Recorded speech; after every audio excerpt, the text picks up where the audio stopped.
Today, we're going to talk about the high-specificity brain studies using neurophysiological techniques, including MEG and EEG. I primarily use magnetoencephalography, or MEG, but it is also very similar to electroencephalography, or EEG. Here, we're showing an example of a study where we're presented with a tactile stimulus, and we know that this activates cortex. And as a part of cortex, we have this very coordinated structure where the pyramidal neurons are all aligned. And so the activity that we believe that both MEG and EEG are measuring are the excitatory postsynaptic potentials of the apical dendrites. And these generate currents that are all formed and oriented in the same direction, which allows us to measure a magnetic field outside of the head that is large enough to detect with sensors in a machine such as this, which is a commercially available MEG machine. All of the MEG machines have different sensors located around them so that we're really mapping out the field pattern of the magnetic field around the head so that we can detect the activity or the currents in the brain. So this is just an example of activity that is occurring in the brain in a very simple paradigm with children who are 9 to 14 years of age. This is an average response across around 40 children, and what they're being presented with at time 0 is an auditory and a visual stimulus. So you can see very quickly that, and the time that is looping here is around 300 milliseconds, or about a third of a second. So there are things that happen very quickly in the brain, and this really underlines the importance of high temporal resolution. So we can see activation of visual cortex and auditory cortex, and then the dynamics can continue and are a little more complex after this initial onset. What we're looking at in the bottom part of the slide is the response just from auditory cortex, a region of interest in that realm. So we can use this high temporal resolution of both MEG and EEG to really look at the timing in the brain. So this is an example of a study where we presented auditory stimuli to preschool-age children with fetal alcohol spectrum disorders. And what we found is that their auditory response was delayed, although it's not delayed by much. This is actually only about a 10 millisecond difference, but this response is very consistent across individuals. And because of this, there's low enough variability that you can see statistically significant differences by group. So this really underlines the importance of having high temporal resolution in order to look at these timing differences. What we also know from looking at the right plot is that there's overlap for individual subjects. So we also know that this timing, looking just at auditory timing in the brain, does not tell us whether a child has been exposed to alcohol prenatally or not. We also know that we can look at different sensory systems. So that was the auditory system. This is now reporting results from the visual system. And we see a similar delay in the visual system in kids, again, with fetal alcohol spectrum disorders. But this is now an adolescent sample. And if you're presented with centrally visually presented stimuli, then you can see about a 10 millisecond delay. And if those stimuli are presented peripherally, then there's a larger delay. So what we know in these kids is that there's sort of this generalized slowing in the brain. And this may provide us with really important information about why and how their brains are different due to this prenatal alcohol exposure.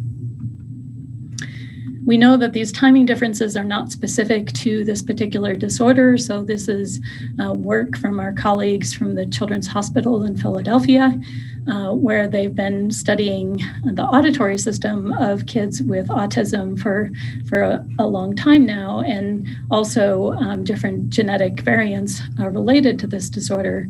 And similarly, they also find sort of a 10 millisecond delay in auditory response in kids with autism relative to typically developing controls.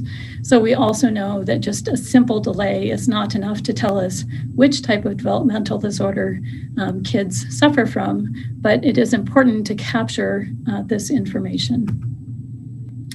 So this high temporal resolution that we have with MEG and EEG can also allow us to look at the brain signals differently. So this is now looking at just the natural fluctuations of the magnetic field across time, and the time scale here is now in seconds.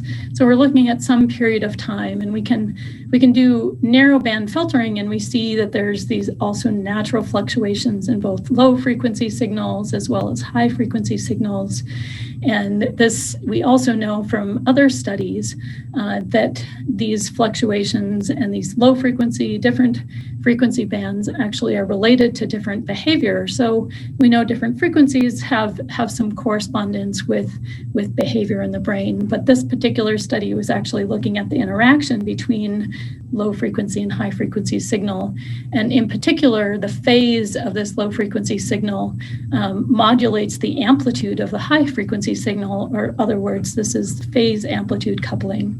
This is work from our colleagues at the Montreal Neurological Institute, S1.GA.P01. And what they found is that there's phase amplitude coupling across the brain, but it changes with both the phase and amplitude in different regions of the brain. So this just underlies the importance of looking at neural oscillations as well as a part of brain function. So we've been doing this as a part of our studies looking at prenatal alcohol exposure. This is a very different task because we were trying to really engage infants naturally. So this was a natural grasping task. This is something that kids can do without having to follow explicit instructions. They like to reach for things very naturally. And so we were looking at the mu rhythm, which is approximately 10 hertz in adults. But we were also looking at the resting brain activity during this paradigm. And we found that there were also differences in neural oscillations in kids with prenatal alcohol exposure relative to controls. And this was reported as hypersynchrony in a previous EEG study, where we see that there's larger spectral amplitude in these infants across the different frequency bands. And this hypersynchrony is also related to the amount of alcohol that they were exposed to prenatally. So importantly, if we look at neural oscillations in older children with fetal alcohol spectrum disorders, so these were kids 8 to 12 years of age, then we do not see this persistence of hypersynchrony. We actually see a difference in the pattern. So the blue and gray bars are the kids who were exposed to alcohol prenatally, and we see that instead of hypersynchrony, we actually see a decrease in the spectral amplitude in these children. And so this really underlines the importance of trying to understand how neural oscillations change throughout development, and also how they're different, why they're different, and try and understand why they were different. In this study, we also collected diffusion tensor imaging, or DTI. And in this, what we know from past studies is that the alpha oscillations that we measure during rest are actually related to or driven by the thalamus. And so what should happen is that there should be some relationship between the connectivity between thalamus and cortex and the alpha oscillations. That was our hypothesis. And we did find that in these kids with fetal alcohol spectrum disorders versus typically developing controls, that the connectivity as measured by DTI, fractional anisotropy, was reduced in the kids with FASD relative to typically developing controls. So we do think that really linking across different modalities is important to try and understand why function is different in the brain. This other study on the right was focused on really looking at links between MEG and DTI data as well.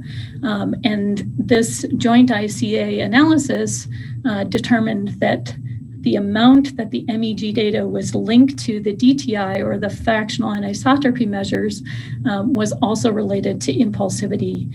So in general, stronger links between MEG and DTI were related to less impulsivity, which is considered a good thing in children. So we do think that this is consistent across other studies. So this is a very recent submission to bioRxiv from Sorrentino.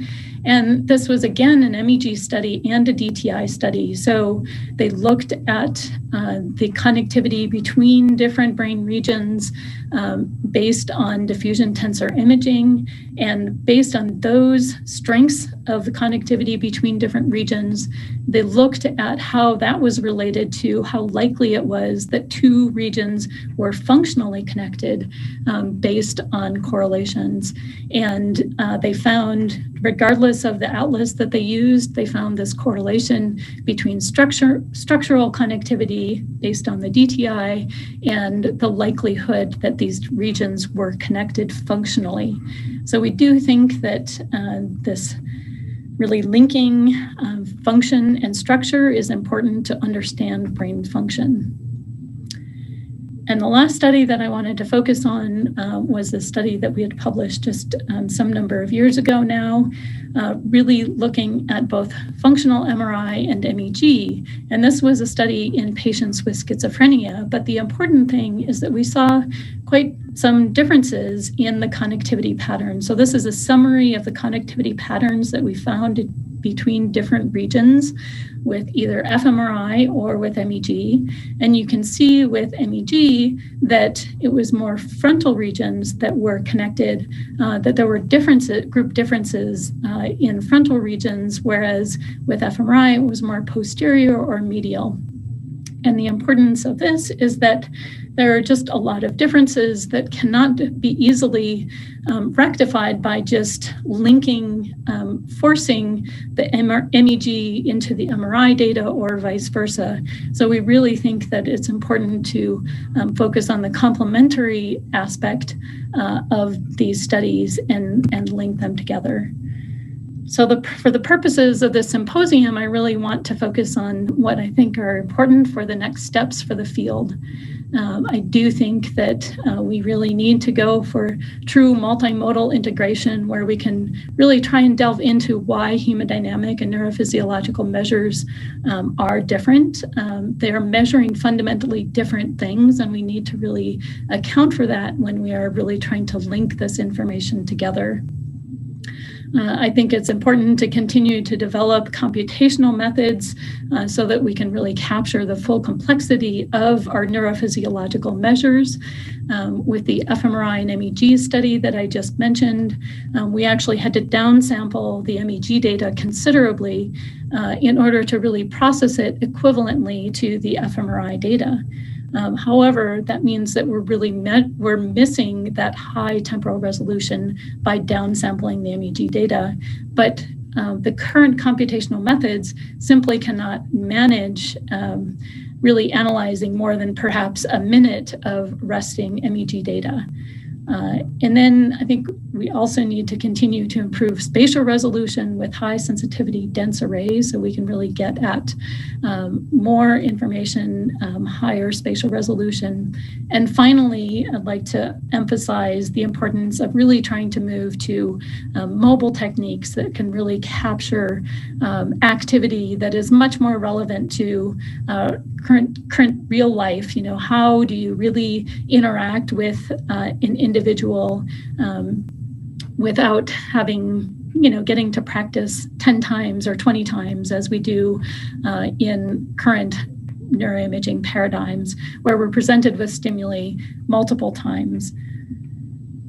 So of course, this work was funded and supported and carried out by a number of individuals. And I just wanted to take this time to thank my collaborators as a part of this work. Thank you for your attention.